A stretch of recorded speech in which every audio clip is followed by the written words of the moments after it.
It's gonna be good, it's gonna be great, it's gonna be better, I can't wait. Making my move, live for the day, sing like a bird, fly like a plane. Come spill with me, Jenny D.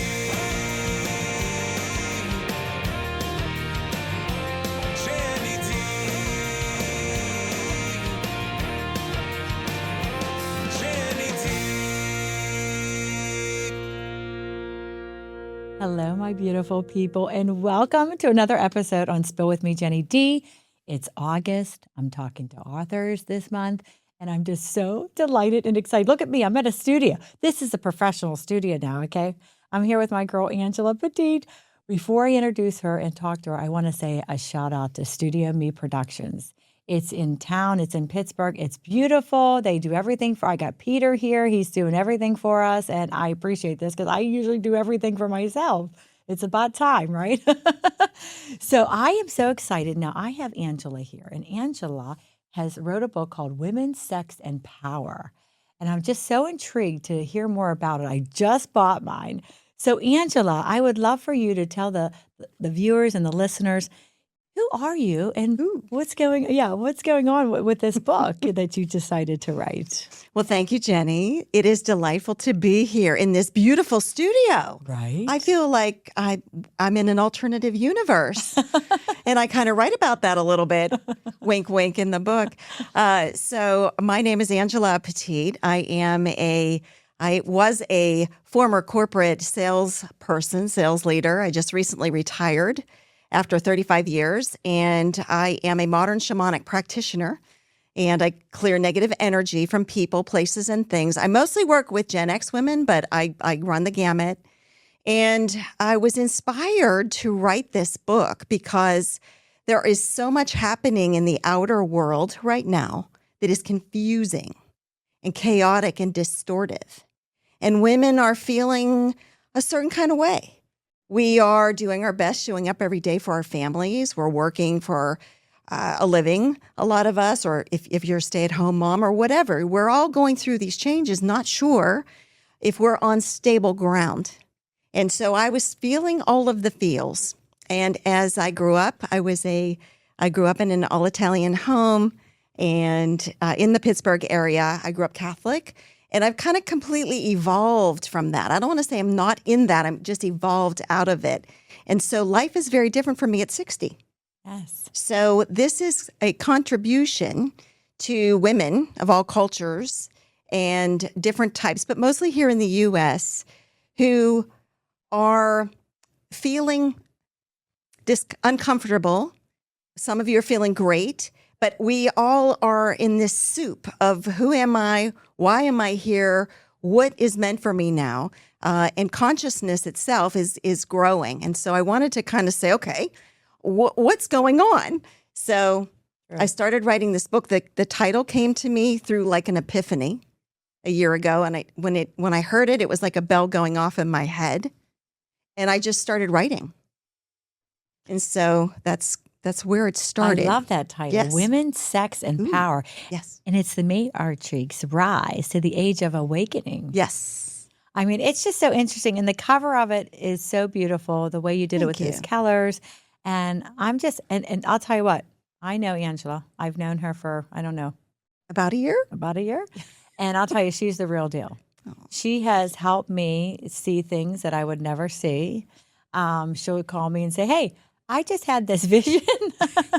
And I'm like, tell me more, Angela. So I just feel that you are the real deal. And that's why I love that you did this, because other women need to read this and really kind of just identify themselves. Yes. You know, we're all trying, like you said, we're evolving. Yes. Things have really changed in our lives. But what does it really mean? I want to ask you this. What does this really mean to say the feminine is rising in 2026? I need to know. Yes. Yes.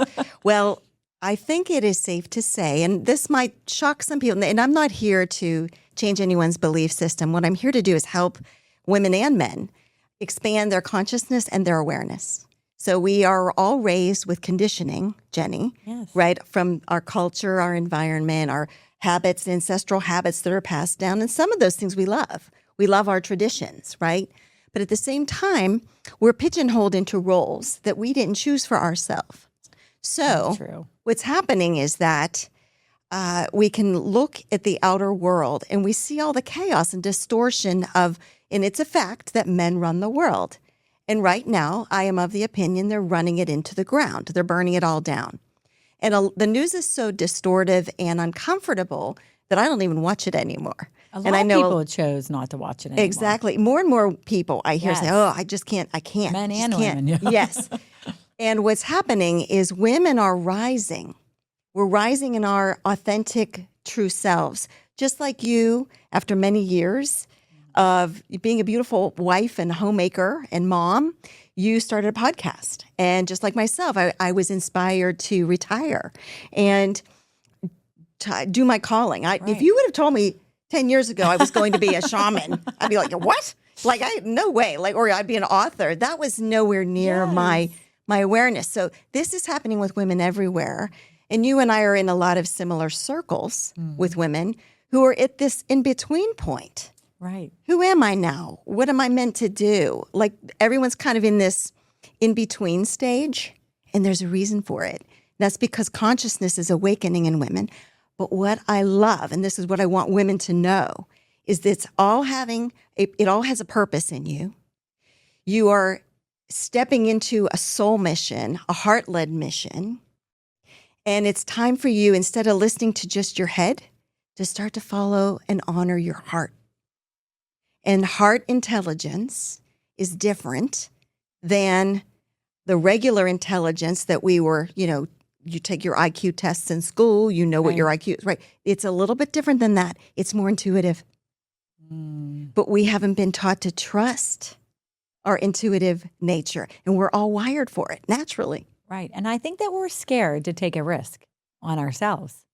Maybe we don't see ourselves like other people would see us. So then we're kind of like, I don't think I can do it. I didn't think I could do a podcast. I didn't think anybody would listen, and you said the same thing. You retired and you were like, you know what? I'm really going to focus on my love and my passion.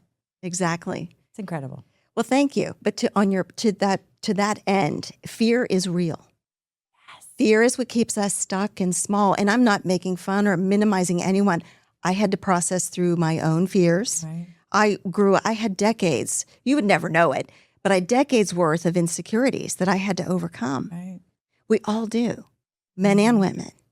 How we hide them from everybody else is different. It's really in our reactions, our interactions. But don't you know, Jenny, don't you sense when you meet someone, if they're authentic? Yes. And they're real? Absolutely. Yes. And I'm better at that now too. But there was a time when it wasn't. I was filled with these distortive or chaotic thoughts would run through my mind. Right. Now it's not like that. It's like I'm honoring myself more now. I'm in touch with my own intuitive nature, and I can resonate with real women who are truly beautiful from their hearts. Yes. And that's where the growth magic and your intuition lives. That's the heart of your intuition. Right. And I feel our generation, and I don't know if you feel this too, Angela, is that we are now more open with our struggles, with the things in our past. We're talking about it. We would have never, I would have never seen my mom talking about with other women because you put on this, not a shield, but you protect your heart. And like you said, the intuitive nature that you have when you meet other people, you're like, you know what, I'm going to open up to this person because I feel that I can trust them. Yes. It's what a world, It's called discernment. Angela has all these terms, and I cannot. I'm learning so much from her with all her terms. So, Yes. Angela, is modern culture empowering women, or subtly is it reprogramming them? Oh, that's a good one. Is it really empowering women culture, or is it reprogramming? It's both. Oh, And it's trying to reprogram them. okay. So one of my favorite topics, and it's also one of the source of my irritation right now, is I want to talk about the younger generations. There are a lot of influencers now that most people don't realize are trying to keep young women or pull young women back into what they call trad wife roles. I love that. Say that again. Trad wife. And I call it the faux trad wife trap. In the book, Okay. that's what it's called. So there are several adorable Katies that are out there in the real world. They are influencers. You can find them all over Instagram and TikTok. And they're like, oh, I got married very young and I'm having babies and, stay home and bake cookies. And all of that is noble if that's what you truly desire for yourself. But they're trying to influence young women for them to get married before they're ready. And this has literally come out of the mouths of 2 or 3 influencers to have more babies than you think you're ready for. Just start having babies. Okay. Well, how are you going to pay for them? Right. To marry young, but yet there are multiple young males who are struggling too. They can't pay their own rent. They can't afford a car. They're still in mom and dad's basement because things are more expensive. So they're trying to push women into these roles based on their belief system philosophy. Okay. And then they are also pushing, wait till you get this, one household voting, where the vote only is for the husband, the head of household. Really? Yes. This is a thing. And this is an attack. It is a strategic attack on women's rights. Regardless of where you fall, we have all benefited from the rise of women, even just in the workforce, Right. right? The opportunity to have a profession, the opportunity to go to college. We've all benefited from that, or the choices of that. They're trying to roll all of that back because really all they want us to do is be incubators to create the workforce and the militias of the future. That sounds really sinister, but this is how toxic patriarchy embeds itself. And I want to talk about the difference between patriarchy and men, like individual men, which we'll get, please, let's come back to that because it's important. So these women influencers, they're getting a lot of money from high rolling bankroll donors who are hidden behind the system. They're part of what I call the matrix. Okay. But these young women are out there preaching this, but they're not practicing it. Oh. There's one in particular. She said she got married at 19, and she's telling young women to have babies, but she's been married for 2 years and she doesn't have children. But she has influencer deals. She's getting highly paid engagements, speaking engagements. It's almost like false advertisement. Like It here is. you are trying to It's a push false it. architecture. Yes. Yes. And she's not the only one. So It makes you wonder because Yes. if you're getting paid to preach something or to advertise something that you normally wouldn't use, but you're saying it to other people to do, it seems like, I'm not going to say a lie, but it seems like they're just trying to push it on you, but they don't care really, what you do. do as I say, not as I do, Yes. because they're getting it's not going to affect them Mm-hmm. because they're well paid and they're going to do what they want. So the reason I'm sharing this is because it's important for us, regardless of what age you are, if you happen to catch this episode, to have these conversations with your daughters and your sons. Because we've done so much work as men and women to support women where they are. And sometimes it's what I call the fake-riarchy. This is the toxic mutating. Yes. Okay, let me say that again. The toxic decaying mutation of patriarchy. Wow. That's what we're seeing when you turn on the news and this is bombed and that's, on and off again and all the chaos and distortion and the fake AI videos circulating everywhere. That's horrible. Yes. So talk to your kids. Talk to no matter how old they are, because they may be what they watch on social media. It's a pipeline. So everything's designed for engagement, and so that they may be looking for 1 out of 100, and then they feed them a different type of content and a different type of content, and it takes them down a rat hole. Wow. And they're doing the same thing for young men too.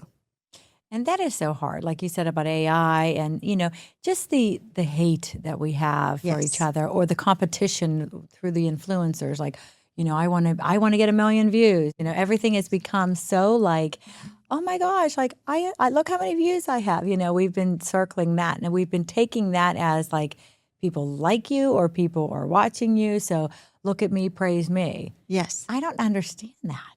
So I touch on this a little bit, but this ties into something I just did today. So today I made an epic change. We're recording this on the day of the new moon. Today's the new moon, so new moon, new things. And I've been on a social media platform for almost 2 decades, and I deleted my account.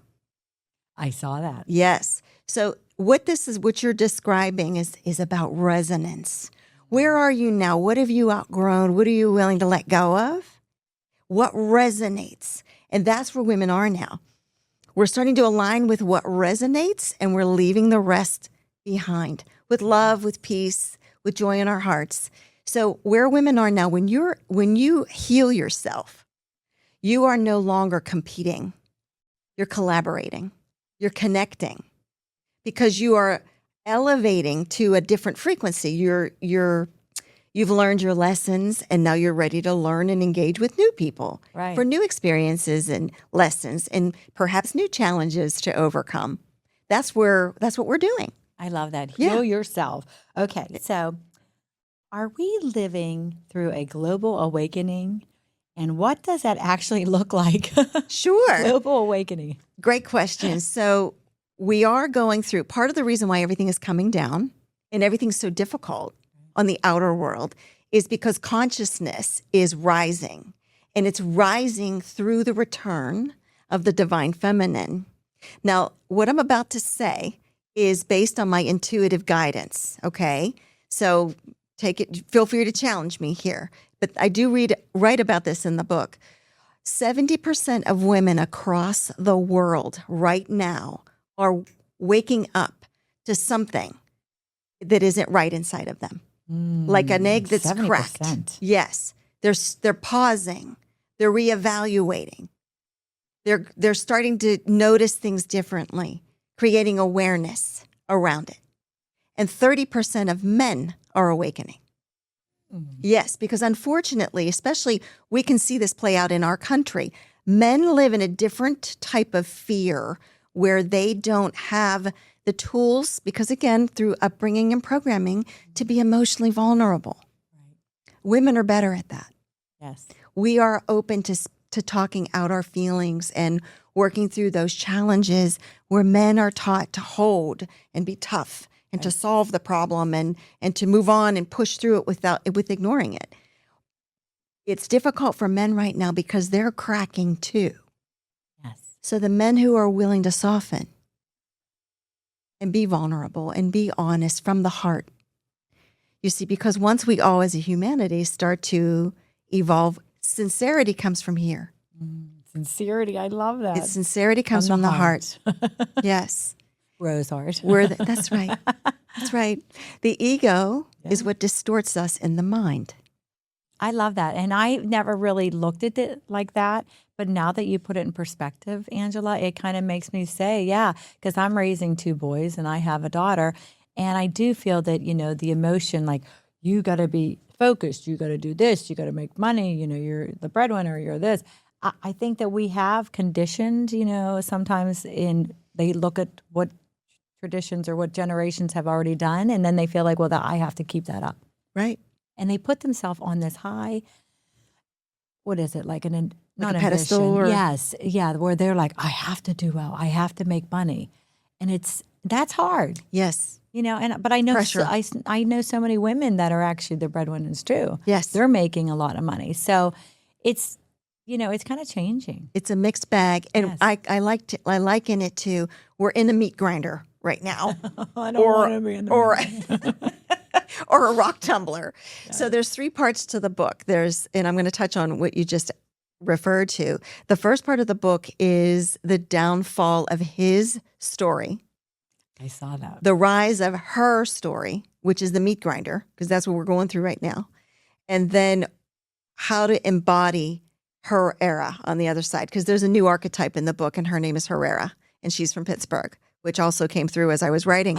Yes. So I have a lot of sensitivity for young people today, men and women, because they are being so heavily influenced by social media, and the men with the manosphere and the red pill content, which is totally toxic. And then young women trying to figure out life. And, kids deserve to have fun. I mean, let's give them their space and time to have some fun and travel and do what they want to do before they settle down. That's what I believe. Right. That's when you're freest, is when you're young. But what I want us elders to know, elders, I'm just on the cusp of Gen X and a boomer. I am a Gen Xer, but there are a lot of mostly millennial, I would say, and Gen Zers. They do not have respect for the boomer generation because the boomers have and again, this is generational. This is not personal attacking anyone. This is just from a generational standpoint. Boomers have a sense of entitlement about this is the way you do it. This is the way that I have always done it. This is the way you need to do it. But they don't have a sense for the world as it is now today. Whereas the younger generation is like, well, you could afford to buy a house at 22 and a car. So different. And you had a job and you could pay for college. It's very, very different, and everything has changed in between. So the younger generation has a different work ethic. I think, it's a mixed bag, but they look at the boomers as being entitled, and the boomers look at them as being entitled. Right. And it's just, instead of putting our guards down and learning and being open to receive additional perspectives on the way life is versus the way it should be because of the way you were raised. Whether you are raised in a traditional home, even right now, a lot of people are starting to feel uncomfortable about their parents' traditions. Yeah. Because it doesn't fit who they are. No, and it's okay to change and be who you are. Yes. Like you said, authentic self. Yes. Now, when you said red, I wrote this down, red pill. Yes.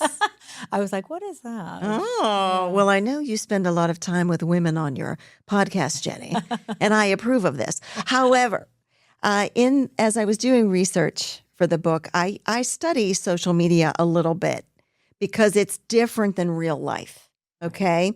But social media wants to influence real life. So if there are a lot of lonely young males who don't have direction, or they are not conditioned to take responsibility for their own life, their choices, the red pill manosphere, is content with toxic male influencers who tell them it's a woman's fault. It's a woman's fault. Yeah, she needs to submit to you. She needs to obey you. You're the man. No. Oh, this is real. Remember the vows? But this is for real. So that's why I want to create awareness, because those of us who are focused in real life and we're trying to create a better world, we still have to be aware of where the poison pills are. And again, just as the trad wife influencers are well paid, so is the red pill manosphere podcast bros that are feeding this into the minds of young men. So that's what that's about. Thank you for explaining that to You're me. welcome. Okay, another question. Are women reclaiming power or redefining it entirely? So, need- great question. Yeah. Tell me. I need to know. I want to sit with this for just a moment. Yes, Are I women love that. Yes, because Reclaiming power or redefining it entirely? I think where I believe women are right now is, first of all, you need to know you have power. I want to create awareness around a woman's natural gifts and power. Once she becomes aware of how she makes decisions, she can slowly begin to reclaim the power. And once she starts reclaiming the power, she redefines it for herself. Oh, It's I a love process. that. Yes. It really is a process. So let me give you an example. I was in a difficult multi-decade relationship. I slowly within the relationship started to take my power back. The ultimate power move was when I decided to leave, and I did it in silence. Now, I have my reasons. Someday we'll talk about them. Okay. But write a book about this? yeah, I might. You never know.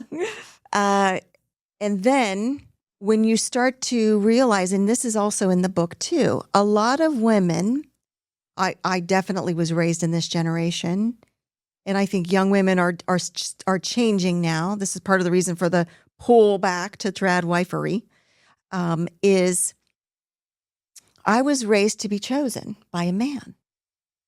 So we are in pick me energy. We pour into ourselves, our looks. Like women were praised and valued for their beauty, the outer beauty, but not necessarily for all of who she is, all of her gifts and talents and skills. So we waited to be chosen, right? So if a man liked us, we were, like we felt good about that, right? But we didn't always make the wisest of decisions based on being chosen. Right. The ultimate power move is realizing you are the one with the power. You are the chooser.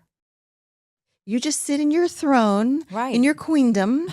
Yeah, we didn't choose you. That's right. Being fabulous. Yes. If he's interested, he will come to you, because men only chase what they're attracted to, what they want. So you don't want to waste your energy or your time chasing him or competing for him because of another woman in the jealousy thing. When women recognize that they have the power, it's not when he's not worth it to go after, because he's not going to treat you the way you deserve to be treated. Mm-hmm. Or they're courting you, and then when you marry them, it's like, wait a minute, what Yes. happened? This did not go the way I thought it was going to go. Yes. Yes. It's hard. And I think that, like you said, the younger generation now, like some of them don't, you date a long time. Some of them don't date as long. And they're like, okay, this is my person. And then they get into this and they get stuck. Yes. Yes. There was a young woman about a year ago. She was in a restroom. I was going to a concert at PNC Park. And she was having a meltdown in this restaurant. I felt so bad for her. Oh my God. She was with a girlfriend, and I was trying to console her about how her boyfriend was being very rude to her. I won't say what she said, but she's very rude to her. So I was trying to console her that she could do better. And she says, "But I've poured so much energy into him." And I'm like, you have to value yourself. Yeah. Take that energy somewhere Yes. else. Pull it back. You can take it back. That's what power is. When you take it back, you let them sit in their own karmic baggage. And you get on with your life. You can still heal your heart. Wait, yes. So move on. Okay. So let me ask you this. Is there a difference between, and I'm terrible at pronouncing things, patriarchy systems and patriarchy? Yes. Okay. Yeah. I Yes. was like reading and I'm thinking, what's the difference? Like, Yes. I'm terrible at that. That's okay. Excellent question. I'm glad we came back to this. So absolutely. So I want you to think about patriarchy as a system. The system of government, religion, the economy, the family, the home, all the structures and systems that we generate life around. The social systems, the economic systems, the belief systems, everything is based on a hierarchy. Think of a triangle where male leadership is at the top and everybody else is down below. Okay? It's always the male who leads this, the male who leads that. So even in a country where women make up about 51% of the population in the United States, we do not have 51% of leadership positions in corporations, in politics, Not yet. in religion. Correct. But awareness is key, Right. Awareness is key. And it's up for each individual human being to see that the way it's been done, well, it might not be working. Mm-hmm. Right? So, but individual patriarchs, which is the true man in your life, or, the head of the family as traditionally known, or someone you admire because he has such good character. That's the difference between a patriarch and patriarchy. Okay? So when I say patriarchy, I'm not talking about all men. It's the system that keeps everyone, men and women, suppressed. Because as I said, power at the top is just for the few. And it's usually white cisgender men. Okay? Not in I'm just saying it's typically. Okay? Now, as you go down the food chain, men and women are all through the food chain. So patriarchy as a system If a man happens to be watching this, ask yourself, is it benefiting me right now? Right. Am I able to afford my groceries, my gas, my rent, my mortgage, my healthcare costs? If the answer is no, then maybe you can be open to receive an expanded perception around female power. Female power, the sound of it scares people. Yes. But what I want people to know is that matriarchy, the system of matriarchy, is nothing like male power. Male power is based on domination, war, aggression, competition, being the best, being, in your face, sometimes combative, right? Right. That's the toxic version, but that's male drive. Competitiveness, yes. Yes, it's ambition. And some of those characteristics are in women as well, right? It's about bringing that into balance. Women are about circles of coherence. Right. If you think about some of the groups that you and I are associated with, they're more circles of women who gather in positive connection and community. It's not about competition. It's about, how can I learn from you? Tell me, I'm so fascinated. I want to hear more. Oh my goodness. Well, you know what? I'd love to hire you for this. Women gather and do differently, and that leads to how we lead differently. It's about bringing people together and working together to create the system and structure of life that benefits all life equally, distributedly. It's not a hierarchy, but it's the inverse triangle where the matriarchs are the older, wiser women or the ones on the rise. It's about pulling women up and people, pulling men up too, to kind of share the load and the responsibility. And then as it gets down the funnel, it births something new into existence. Wow. Angela, I'm taking this all in. I'm like, oh my gosh. The way you said it and the way, I'm thinking to myself, wow, it's so true. But you never think about it in that way. Right. So with you explaining it to us, it's unbelievable. So I was going to ask you, what's the difference between truth and perception in today's media? Oh, we already really talked about media-driven world, about the influencers, but I didn't know if you wanted to touch a little bit on that. So truth and perception. So we all know 2 + 2 = 4. So that's Right. true. So anything that is mathematically or geometrically based is probably true because we live in a geometric universe. People may not realize that. That's a story for another day. But everything's based on patterns. Right. Okay, so I think that if we have the ability to recognize patterns, and I'm starting to see them emerge too. So a pattern would be if you are addicted to a certain media cable outlet and you watch it religiously from, say, 6 to 9 p.m. Monday through Friday. What is the pattern? That's a pattern. What is it feeding you that's keeping you stuck in a negative cycle? If it's a negative cycle, it is not for your highest good because your truth is within you. So we all look at things outside of us as perception. How I perceive you might be different than how someone else perceives you. Right? So this is where it gets tricky. But that might be my truth of you, and somebody else may have had a different experience, and it might not be the same. So there can be multiple truths. The one that matters most is the truth you feel about yourself. Because how you feel about yourself is who you end up aligning with. It's where your abundance comes from, your friendship circles, your health and wellness. If you feel healthy, excited, and good about yourself, you're going to attract other people in your life that feel healthy, attractive, and good about themselves. Right. Abundance. That's if you are, again, addicted in this media cycle where it's all negativity and you're repackaging it out into the world with negativity, or you're starting to have aches and pains in your body because negativity also affects how we feel, which affects our health. We don't think like this. Okay, so this is an expansion of thinking, which I call intuitive intelligence. It expands thinking past the rational mind into body intelligence. Yes. Okay. Body intelligence. I love that. But anyway, my point is that it's not an easy way to answer your question, but I think it comes down to, if you're listening to the question, what's truth versus perception? How do you feel about yourself right now in this moment in the society that we're living? If you feel good, like I've done a lot of work on myself, I feel good. I know how to handle it. And I'm just going to keep moving forward in my joy and align with other people who do the same. I agree. Okay. So that's my truth and that's my reality. And for me, that's the only one that matters. Right. It's almost like I feel like, everything that you're saying, I just woke up.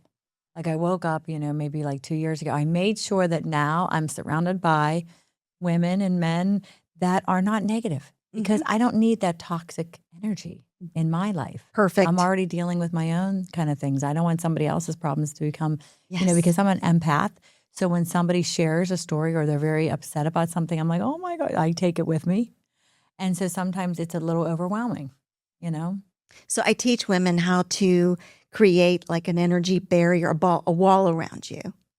So you can gift back what's not yours and maintain your own authentic energy and call back your power. And I do have some tips in the book for women who are starting to create awareness. And I have metaphors in there for that. So there's some certain tools that I provide to help you get started. But that's what energy workers do. Right. Is like the more you get into your own journey of healing, you can start to then connect the dots as an empath to how is this impacting my mental, emotional health? Right. How does this impact the amount of energy I'm giving away? I met a woman yesterday, lovely, beautiful heart woman, but she was telling me she has trouble connecting to her heart. And I could see energy leaks all over her body because she gives and gives and gives, but she doesn't receive. Her what do they call it? Her tank is empty. Yes. She needs to fill that up. Right. So it's teaching one another about that. This is a whole new language. That's why I love that, Angela. You see things and you really help people get through things that we don't recognize. There's been so many times where I felt like, I'm like, Angela, I don't, and you're like, Jen, what are you doing? You're like, why are you stuck in this? It is not picking on you. Like no, I don't but do it you to pick on see you. it, and I am like, yeah, you're right, Angela. What am I doing? We're growing together. We are, and I love Yes. that. So, what is the biggest misconception about feminine power Ooh, today?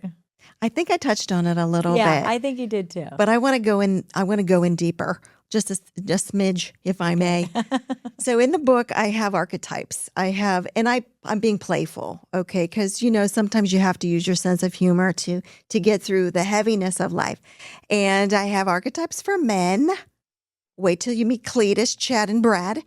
And I have archetypes for women, Constance, Karen, and Katie. And they are all people we know, and sometimes we have embodied. Yes. And I admittedly say that I have definitely been Katie and Karen in my life. But Constance, she is the disapproving woman. She is the power hoarder. She's the woman at the office that you're intimidated by because she just has to embody masculine power in stilettos. All right. So my point is that that's a wounded feminine energy. She's a wounded feminine archetype because she's never been in a system or have given herself permission to soften in her feminine energy and to just be her authentic self with boundaries in a world where it's toxic. Because I was in corporations for 30 some years. Sometimes those meetings are very toxic and bombastic, and women have to toughen up to survive them. Right. And it doesn't always bring out the best in us. But when you learn how to balance it and hold your own with it, be fair with it, diffuse and maybe charm, use your natural charms, right? Right. And if it still doesn't work, then you slowly, this is where power works too. You pull away your power and you pivot to a different job or location where you do fit. And what's happening now with women, especially Gen X women, is you and I are starting to see an influx of women entrepreneurs, solopreneurs all over Pittsburgh. They're popping up everywhere because the systems of power, which are still patriarchal by and large, have become so toxic and exhausting. And we're giving so much of our precious energy away. We no longer align. It doesn't resonate. No. And we're depleted. Yes. So you can either remain a Constance, mean, authoritarian, Yes. thinking you have all the answers, right? Because you want to instill fear in your teams, because we all know them. I've worked for one. Oh, I worked for one too. Yeah. We won't mention Right. Or Constance can allow herself to heal, soften, and become a better version of who she is meant to be. Now, a little bit about this. Like we were talking about this a little earlier. You introduced a lot of new terminology. This is like Yes. over my head, right? In the book. One of the terms is intuitive intelligence. Yes. And what can you share with us about that? Intuitive intelligence. So intuitive intelligence, Jenny, thanks for asking, is when your mental state, your mental prowess capacity, the thing that we value in this country, in the world, is how intelligent you are mentally, right?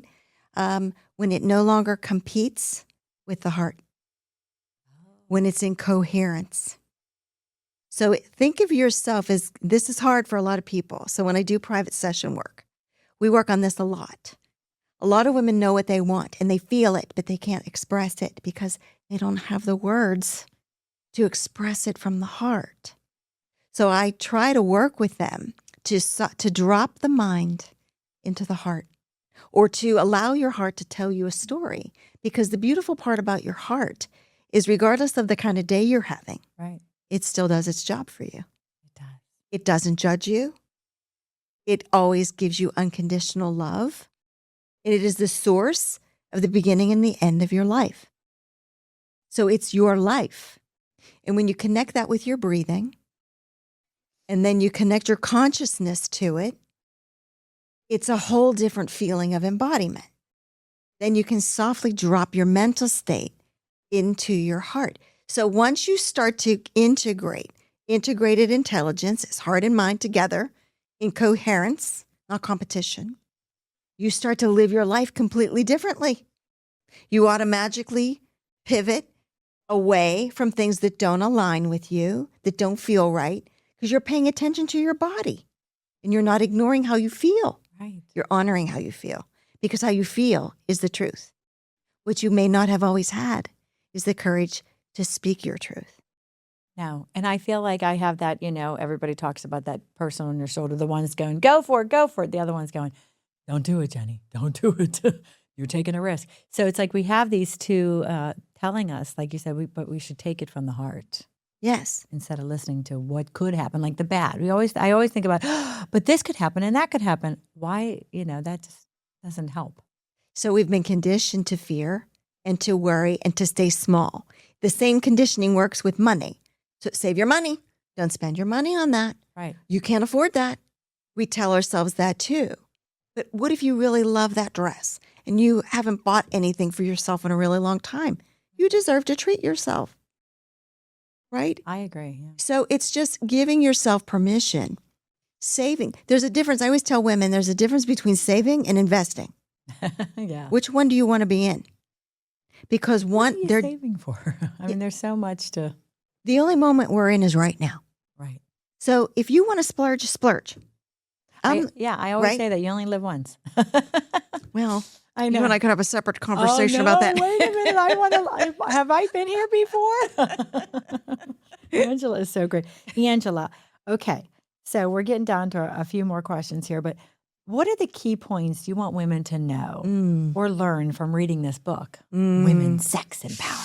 Yes, well, we didn't get into the sexy parts, and I just want them to know, just off the top of the part, this is not a deep dive into human sexuality. It's really about how sex has been used as a weapon in all the various ways that we have been weaponized as women, based on sex itself, as well as what we're told we can and can't do. So it's the first part of the book helps you unwind all of that programming. The second part gives you okay, this is why I feel this way now, because we're in this, again, meat grinder, rock tumbler. And then, okay, now I get it. What can we do about it to move forward? But I want you to know, first and foremost, how tremendously powerful you are. Women have tremendous inner resources and resilience. We are the ones who have been gifted the privilege of life. We are naturally wired as goddesses. Yes, you are a goddess. I'm a goddess. You are. We are all goddesses. We have not been taught that language. We've been taught to pray to a male god in the sky. But the male God has an equal counterpart. You see, God isn't a person, it's a frequency. So you call in the goddess of yourself because you are the portal. You birth literal nothing, consciousness, which is you can't see it, into matter. Only you have that magic within you. And don't ever confuse, ladies, contribution with creation ever again. Okay? The man contributes. You create. It does not mean he is not capable of creation, but it gives you this power. I want you to feel how powerful you are. Always. You are a constant source of life. Think of the home you created for your family.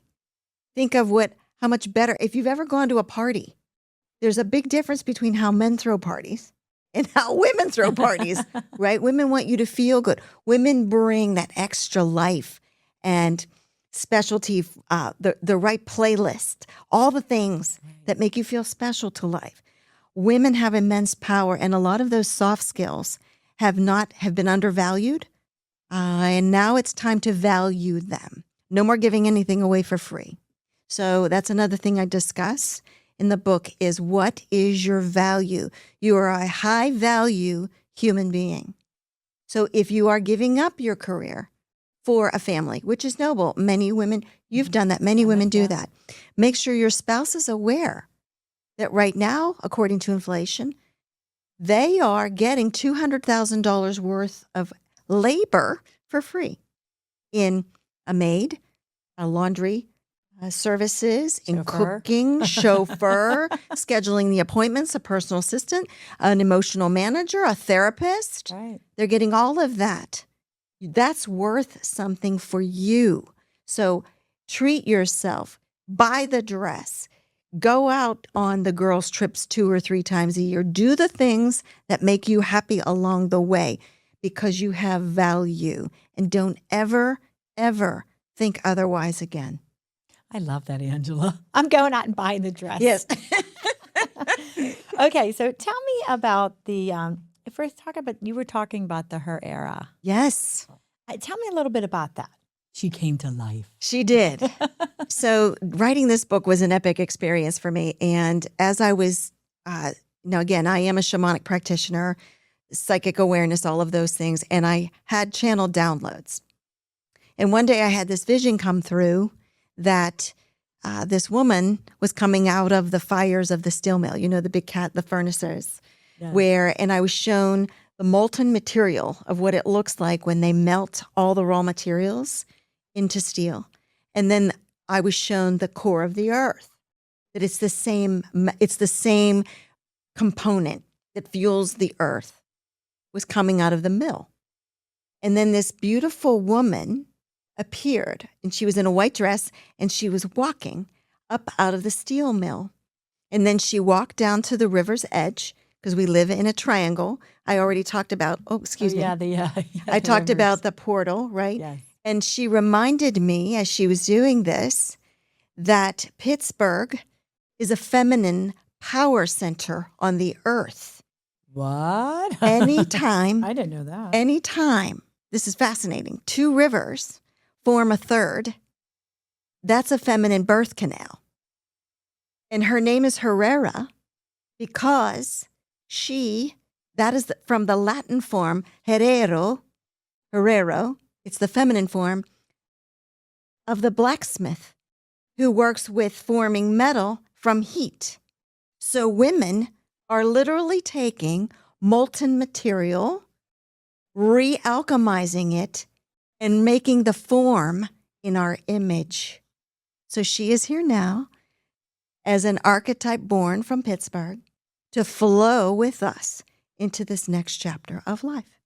That is so amazing. I just love that, knowing that fact. I'm going to tell people that. They'll be like, yes, I heard it from Angela. Yes, okay. She's in the book. She's in the book. So, Angela, is there anything else you would like to share with the audience today about your book that we didn't touch on? Don't be afraid to be your authentic self.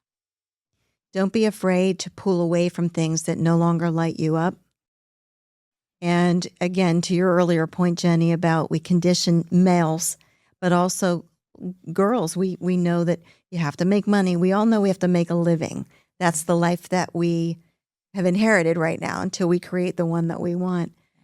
But it's what you feel that you really want to do most in life that's going to create the most abundant, happy life for you. So if you are a really good artist, but maybe you're not good on the business end, find people who can help you with your business savvy. Right? But figure out a safe way to exit out of whatever you were doing before, whatever you're doing now, and launch into something that you want to do. Be smart about it. Have a plan.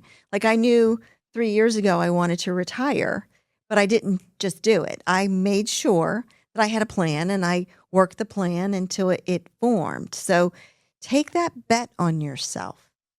You have value, skill, creativity, and nuance that is so needed right now in this world, because what others are tearing down, we're taking those raw materials and we're creating something new with it. And that's your inner genius. And I believe with my whole heart, that is why women are waking up right now, because we are here to shift this world into what we know it is capable of being. That is so true. Oh my gosh, Angela. So tell us, if somebody out there is listening and they are watching, how would they get your book, Women, Sex, and Power?